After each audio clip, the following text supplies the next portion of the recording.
नमस्कार, मैं योगाचार्य पवन हर घर वैद्य यूट्यूब चैनल में आप सभी का स्वागत करता हूँ। तो साथियों, आज मैं लेके आया हूँ डायबिटीज़ के बारे में।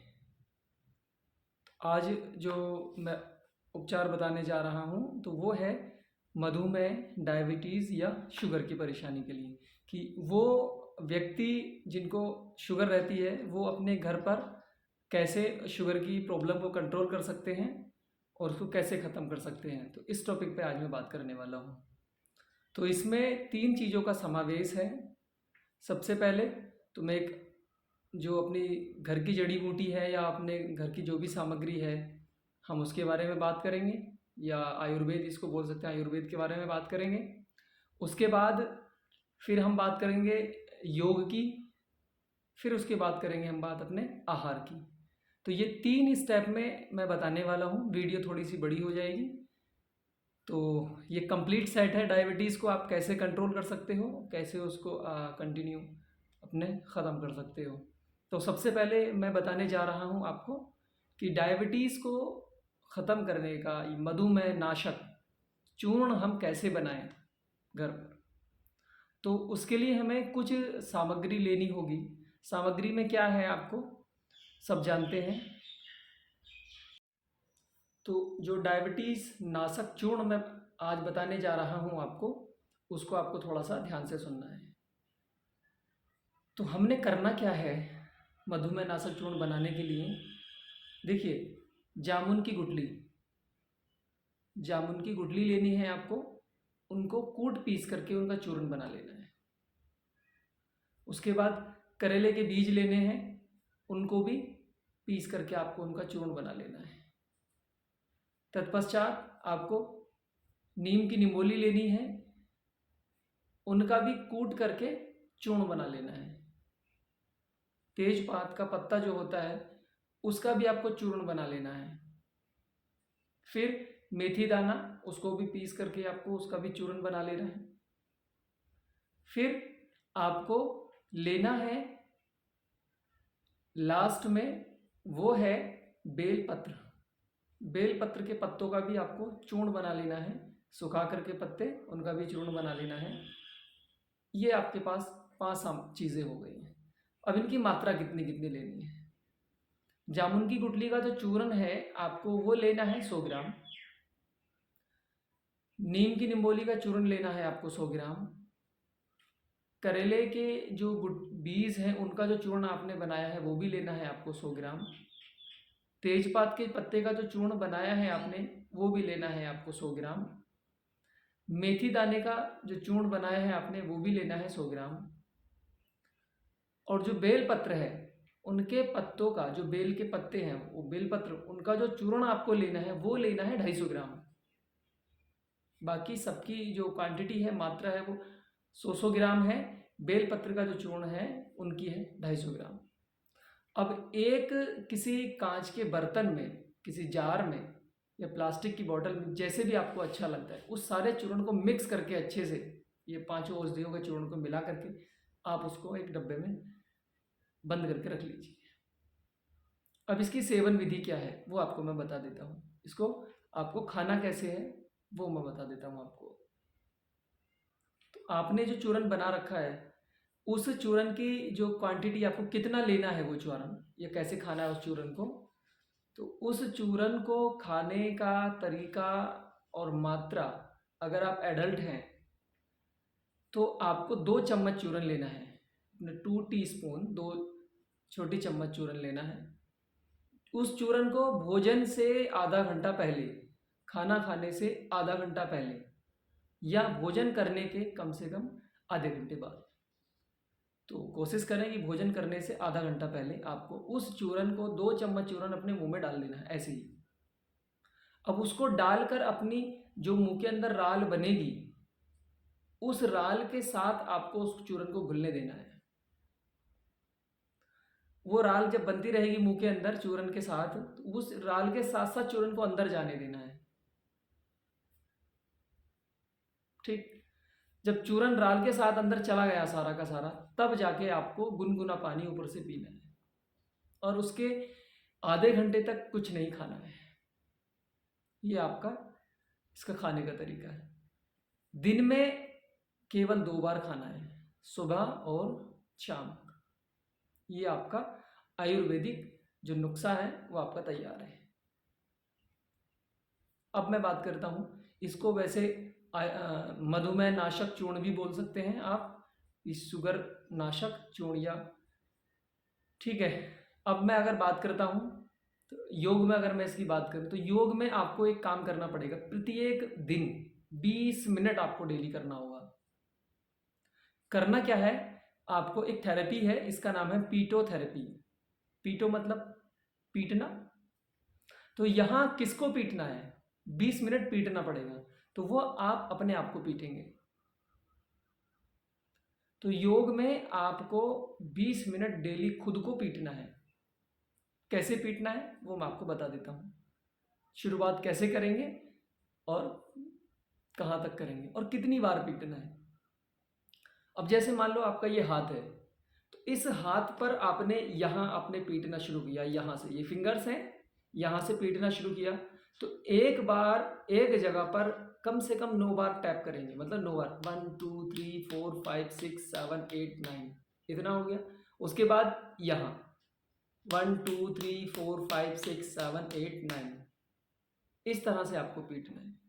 मैं एक आपको दिखा देता हूँ कि किस तरह से आपको प्रत्येक दिन मॉर्निंग में आपको जो योगा करना है वो पीटोथेरेपी करनी है। वो कैसे करनी है मैं आपको करके दिखा देता हूँ।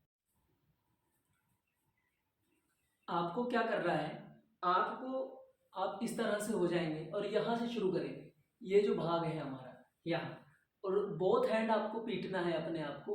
कितने टाइम्स, एक जगह पर 9 बार पीटना है। कैसे, 1 2 3 4 5 6 7 8 9, थोड़ा और ऊपर, 1 2 3 4 5 6 7 8 9, सेम 1 2 3 4 5 6 7 8 9, 1 2 3 4 5 6 7 8 9, 1 2 3 4 5 6 7 8 9, 1 2 3 4 5 6 7 8 9। सेम ये अंदर का साइड हुआ, वैसे ही आपको यहां से शुरू कर सकते हैं, ये भी पीटेंगे आप, ये पूरा एरिया, यहाँ भी इस तरह से, फिर ये साइड में पीटना है और ये फिर पीछे से बैक साइड में पीटना है। देन आफ्टर ये एरिया भी, यहाँ थोड़ा सा ध्यान रखना है, यहाँ जेनिटर्स पे नहीं ज्यादा, यहाँ भी आपको पीटेंगे इस तरह से पूरा।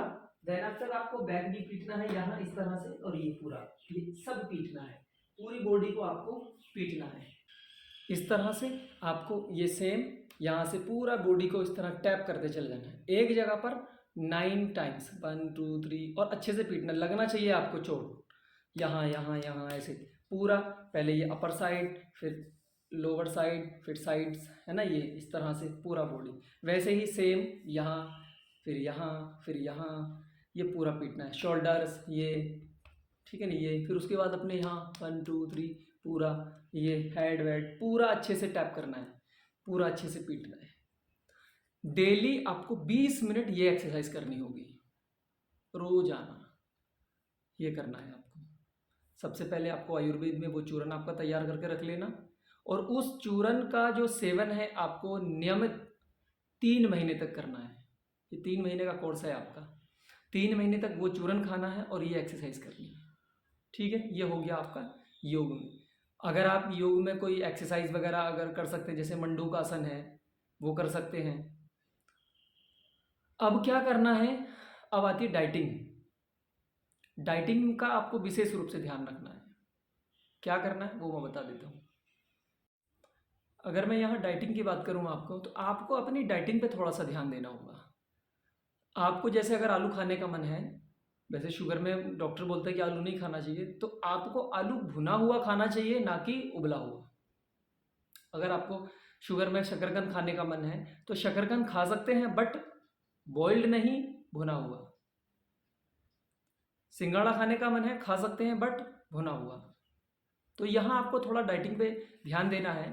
अगर मैं डाइटिंग की बात करूँ तो अपने जो एक महान क्रांतिकारी, इनको डॉक्टर BRC बोलते हैं, वो डाइटिंग पे ही ये काम करते हैं। तो डाइटिंग का उनका हिसाब से अगर मैं बात करूँ, आप अपने शरीर के अंदर फ्रूट्स सबसे ज़्यादा, वेजिटेबल, रो वेजिटेबल, इनका प्रयोग ज़्यादा करें। सैलेड, कोई भी मीठा फल खा सकते हैं, कुछ नहीं होगा। आपको क्या करना है, आपको अगर आप डाइटिंग कर सकते हैं तो डाइटिंग पे आपको क्या करना है, सुबह में फ्रूट्स लेने होंगे। आपको अपना जो भी आपका नाश्ते का टाइम है, उस नाश्ते के टाइम में आप फ्रूट्स ज़्यादा से ज़्यादा सेवन करें।